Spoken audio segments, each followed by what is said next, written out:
Hello everyone, I'm Gail Browning, CEO and founder of Emergenetics International. I'm here today with Brad Hoffman.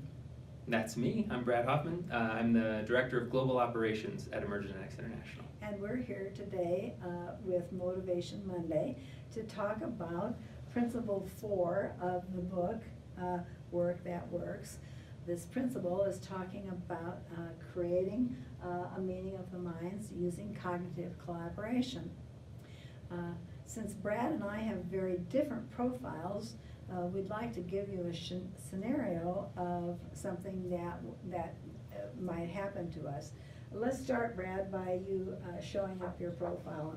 Sure thing. Yep. So my profile, I have an analytical preference and a structural preference. And my behaviors are in the first thirds, all in the first thirds: expressiveness, assertiveness, and flexibility. And my thinking preferences are analytical, social, and conceptual, and my behaviors are all at the 95th percentile in the third third of expressiveness, assertiveness, and flexibility. So we've recently repainted our office, and Brad and I thought we would have a scenario that might have happened through this process. So we had selected our paint colors.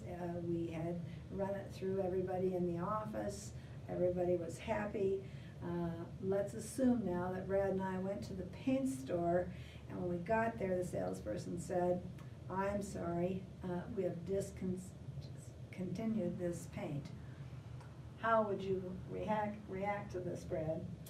Well, I will say my first reaction is probably going to come through my blue, my analytical preference. I want to know why. Why did it get discontinued? Was there a problem with the quality of the paint? Something to that extent. And then I'd probably jump quickly into my green preference, my structural preference, to find out how long has it been discontinued, because maybe I can get it somewhere else. Maybe even hop on my phone and see if I can find it online. It might even be cheaper that way since it's been recently discontinued. So I'm going to go straight to how can we get the paint that we still wanted to get, as long as it's still a good quality paint and there wasn't any problems with the quality.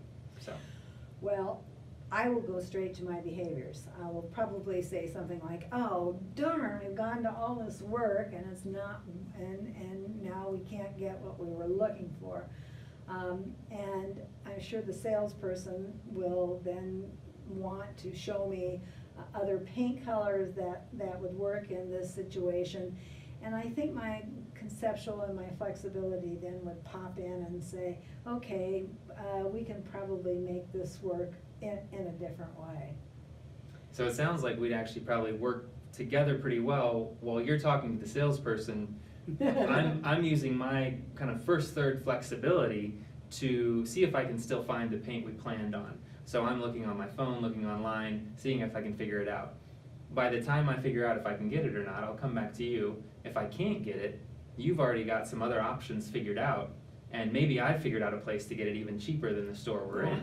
So that's where my blue kicks back in. I want to get a better value. And I'm going to be happy too, because my blue is going to be really happy that we have gotten something that saved us some money. Although my red is still going to be concerned because everybody at the office has not seen the new color that we've picked out. Well, this is a small example of how we can problem solve effectively to be more creative and productive in our teams. I urge you to take a look at the book, Work That Works. In chapter 4, there are all the other kinds of examples of how this can be done. Brad, thanks for coming today. Appreciate having you here as much as I appreciate your brain always.